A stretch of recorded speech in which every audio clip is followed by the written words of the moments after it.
আমার কাছে একজন মেয়ে এবং তার মা আসলো। এটা গতকালকে আমার চেম্বারে ঘটেছে। ছেলে হচ্ছে কানাডা প্রবাসী, সে কানাডা থেকে আসলো।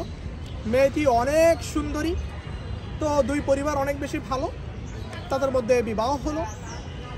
বিবাহ যেদিন হলো তার পরের দিন ছেলেটি, কানাডা প্রবাসী ছেলে, তাকে ডিভোর্স দিয়ে বিদেশ চলে যায়, অর্থাৎ কানাডা চলে যায়। সে যেখানে ছিল সেখানে চলে যায়।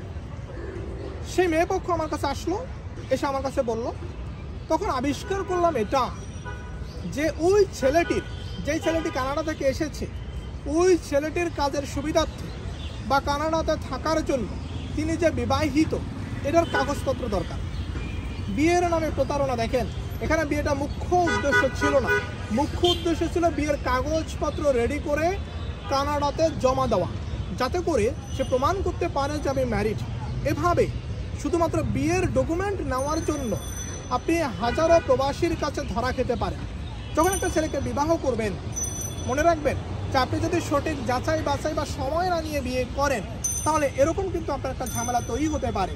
মেয়ে পক্ষ ভাবছে, মেয়ের পরিবার ভাবছে, মেয়ে ভাবছে যে ছেলে কানাডা থাকে, এখানে কোনো ঝামেলা তৈরি হবে না, এবং 1 ঘন্টার মধ্যে তাদের মধ্যে বিবাহ সম্পাদন হয়ে গেল। এবং ছেলেটিও তাদেরকে প্রেশার দিল যে আমাকে যদি এখনই বা আজকে বিবাহ না করা হয়, আমি তো কালকে কানাডা চলে যাব, তখন হচ্ছে ঝামেলা হবে, বিবাহ করতে সময় লাগবে, আমার আসতে দেরি হবে।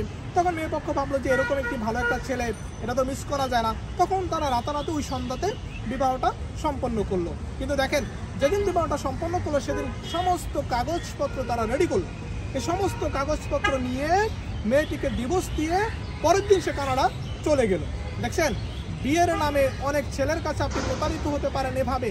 সে আপনার জন্য আপনাকে বিয়ে করবে না, সে আপনার পরিবারের কথা ভাববে না, সে তার পরিবারের কথা ভাববে না, সে তার নিজের ক্যারিয়ারে কীভাবে ভালো থাকা যায় সেজন্য যদি কখনো বিয়ের কাগজ প্রয়োজন হয়, এই বিয়ের কাগজটা নেওয়ার জন্য ছল চাতুরি করে সে আপনাকে ফেলে চলে যাবে। ওই ছেলে কিন্তু কানাডাতে গিয়ে বিয়ে করবে বা অন্য একটা কিছু করবে, কিন্তু সেই ছেলে কিন্তু আপনাকে আর গ্রহণ করলো না, কারণ সে আসলে বিয়ে করার জন্য বিয়ে করে নাই, সে কাগজপত্রের জন্য আপনাকে বিয়ে করেছে। এরকম প্রতারক থেকে সাবধান থাকবেন। 1 ঘন্টার মধ্যে দেখা দেখি করে বিয়ে যদি সম্পন্ন করেন, তাহলে এভাবে আপনিও প্রতারিত হতে পারেন।